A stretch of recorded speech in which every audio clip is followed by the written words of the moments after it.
We are doing an outdoor photo shoot today. We have Lydia with us, and I'm gonna use my Canon R5 and 280-200 Godox lights. I have one in a 28-inch octa box, and the other one is with the 4-inch reflector. I'm gonna use that one with the reflector as a backlight or a separation light, and the one in the octa box for main light, you know, just to soften a little bit the shadows. I don't gonna fight the ambient light. I'm just gonna try to enhance it a little bit. I'm gonna have my softbox in the same direction, you know, as the ambient light, kind of to wrap around what is existing. You know, I don't want to be too obvious that I'm using a light in these pictures.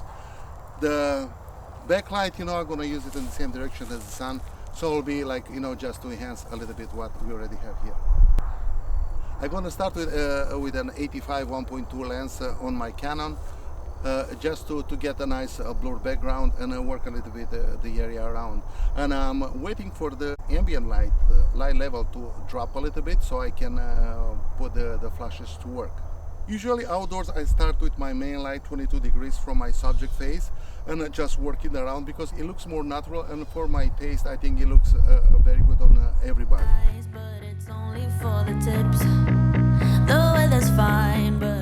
I'm shooting at 20mm right now, and I'm trying to include as much as I can from the landscape. I have to underexpose the sky to get some color and definition, and I changed my lighting setup. I have one light behind the camera as a fill, and the other one is to the side, is my main light, and I'm trying to have a proper exposure on my subject face. I keep one stop difference between these two lights. My fill light is one stop lower than on my main light. In an outdoor settings like this, I'm gonna use some of the grasses and the bushes, you know, as a foreground element, kind of like to blur it out, to have it out of focus, to enhance the pictures, to do a nice frame around my subject. I'm gonna like the whole thing is like I'm gonna shoot wide open with the 85 1.2, blur everything out, and just gonna have a sliver where my subject gonna stay in focus to have a nice and crisp picture.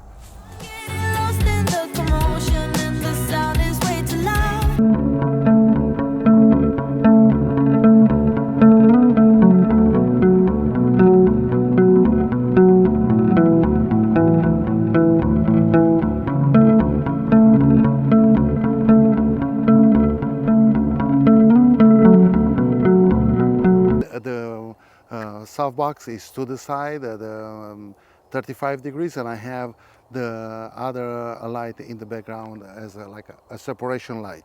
I'm trying to do a different mood with this picture. I'm still shooting 24 millimeters. I'm trying to include some of these bushes, you know, the leaves in as elements in the foreground to create more depth in the pictures.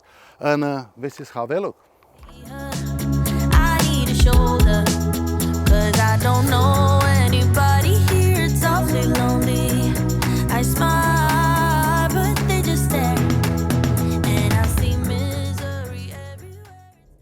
When you're shooting outdoors, it's a good idea to try to have some light patches of grass in front of your subject, or sand or anything we can reflect some light back, you know, to act like a fill on your subject. Try to keep your subject away from anything who can reflect some color cast, because it's very hard to remove in post, and it's an extra step you can avoid it very easily when you're shooting. Use your lights just to even out the exposure and proper illuminate your subject. When we are wrapping up the shoot, I saw the ambient light level were very low, but the light was very directional, and I have to snap a couple of pictures for a different look and mood, and it was a good addition to this session.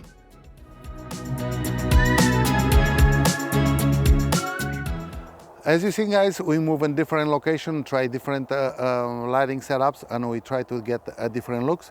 I also have some other videos. I'm gonna put the links here for a different outdoor shootings. I hope you guys enjoy this video too, and I'll see you next time.